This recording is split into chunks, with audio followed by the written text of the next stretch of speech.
Okay, so 10 worst movies of the year. Obviously, everything is subjective, and some of the things I disliked the most might be some of your favorites. So, you know, we all have our own opinions. With that said, let's get into it. Number 10 for me is Uncharted. So much of that movie was charted. Why? Why? They just kept going to places that are well-established towns. It was very, very confusing to me. Also, I just really love that game, and I just feel like a lot of the choices they made, while they did have some lovely little Easter egg moments and homages to the actual games themselves, really fell flat.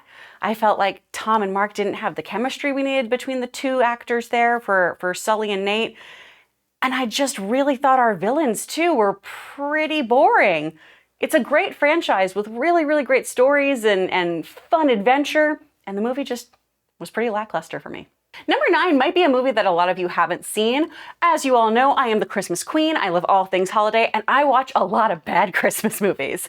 Now, this one really takes the cake. This was on, I believe it's called Freevee, so it's one of those free streaming platforms, and it stars the actress who plays Cheryl Blossom on Riverdale and the actor who played Aladdin.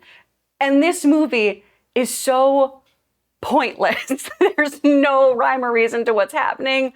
It's about a girl who's the manager of a hotel who wants to finance a new hotel. It's so bad. It's just so bad, you guys. Number 8 is Secret Headquarters. Now, this movie actually I thought had a lot of things working well for it, namely Walker Scobell. I think he's a tremendously talented actor who really did the best he could with this.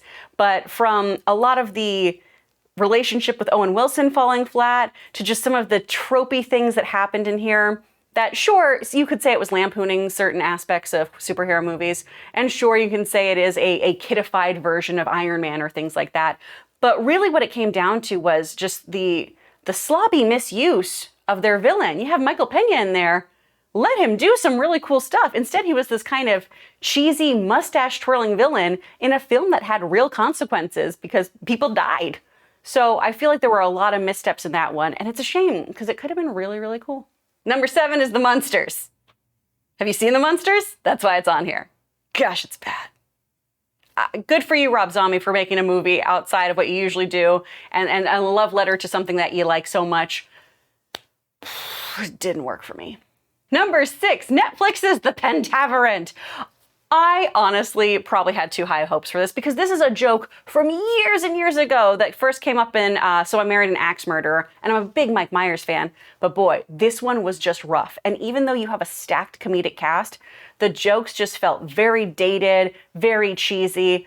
It really just didn't work. Number 5, another Netflix one, The Bubble. So this was about a film crew trying to make a blockbuster film during the pandemic. Again, really stacked cast. You had Karen Gillan in there. You have Leslie Mann. You have Pedro Pascal. You've got tons and tons of great actors.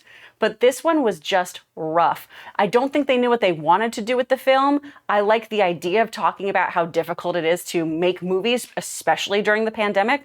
But this one just felt a little too inside baseball, and also it just didn't really know what it wanted to tell. It was just kind of weird, gross out moments, sexual moments, jabs at the film industry, jabs at influencers, but nothing really stuck.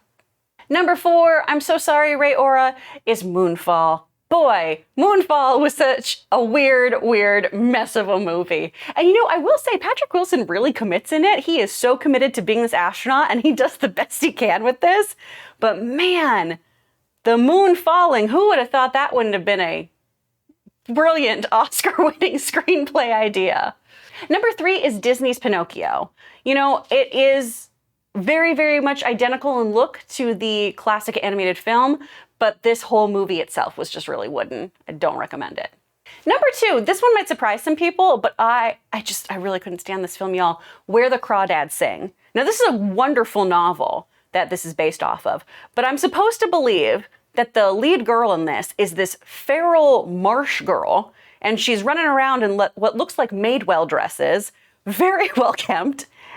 And the whole story, I just, at the end of it, wondered why I was hearing this story at all.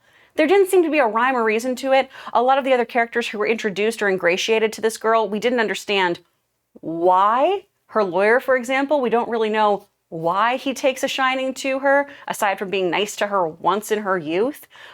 We don't really understand why the townspeople are so awful to her. They allude to it, but really it's just this kind of she's an outsider thing, but she's a very pretty, well-spoken, published author. It's just a real snooze fest. And finally, at number 1, can you guess it? It's Morbius. Of course it's Morbius. That movie was a dumpster fire, in my humble opinion. To have a vampire movie that has pretty much no blood, and when there is blood, it's blue, get the fuck out of here. What's the point of you? This could have been so cool. It could have been really, really fun. Sony, get it together.